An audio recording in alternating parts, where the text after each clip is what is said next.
Bigo pa rin ang National Bureau of Investigation na matuntun ang negosyanteng si Charlie Atong Ang na itinuturing na most wanted dahil sa kaso ng mga nawawalang sabongero. Gayunman, naniniwala mga otoridad na hindi pa nakalalabas ang bansa si Ang. May unang balita sina Oscar Oida at James Agustin. Bitbit ang arrest warrant para kay Atong Ang mula sa Santa Cruz RTC. Tinungo ng NBI NCR at NBI Olongapo ang umano'y beach house ni Ang sa barangay Pundakit, San Antonio, Zambales. Hinarap sila ng caretaker at pinapasok ang 5 operatiba base sa pakipag-ugnayan ng caretaker sa telepono sa kanilang abogado. Pero matapos sa mahigit 20 minutong paghalughog, pagpapabukas sa mga nakalak na kwarto at mga cabinet at pagpasok sa mga comfort room, tanging mga construction worker lang ang inabutan at walang hinahanap na si Ang. Sabi rin ng mga opisyal ng barangay na tumulong sa paghahanap. Wala po kami nakita ang Atong Ang po na sinasabi po. Ayon sa mga caretaker doon, kasi matagal na rin po tayong punong barangay or kapitan dito sa barangay, ay pag-aari po ni Boss Atong Ang. Pero hindi ko pa po siya nakikita since naging kapitan po ako.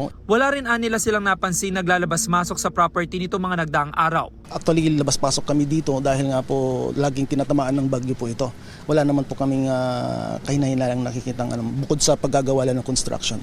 Dahil bigo matagpuan si Ang, ipinareceive na lang sa punong barangay at caretaker ng property ang arrest warrant para sa mga kasong kidnapping at serious illegal detention. Sir, gusto lang namin matanong, ito ba pagmamayari Atong Ang? O ano po? Sige po, sir, salamat po. Mula Legazpi City, maagang tumulak papuntang Libon, Albay ang mga tauhan ng National Bureau of Investigation. Mahigit 1 oras din ang binyahe para marating ang sabungan na lagi umunong pinupuntahan ng negosyanteng si Charlie Atong Ang na pinaparesto ng 2 korte dahil sa pagkawala ng mga sabungero. Sinuyod ang lugar. Gumamit din ng drone para masiyasat ng gusto ang napakalawak na lupain. Ang tila rest house na ito, sinilip. Sinuyod din ng mga otoridad ang katapat na property. Pero bigo silang matunton si Ang.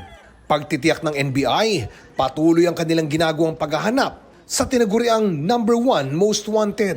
Hindi po tayo minto at meron tayong mga efforts dyan. Hindi lang namin din pwedeng masabi ngayon yung details, pero hindi po tayo nagpapahinga dyan, hindi po tayo minto. Una nang sinabi ng NBI na naniniwala silang nasa loob pa ng bansa si Ang, pero hindi sinasantabi ang posibilidad na illegal siyang nakalabas ng bansa. Kung may natatanggap kaming information at credible po ito, i-binavalidate po natin ito. At sa ngayon po, marami tayong natatanggap ng mga leads. Ito po ay ating binavalidate. Ito ang unang balita. Oscar Oida, James Agustin para sa GMA Integrated News.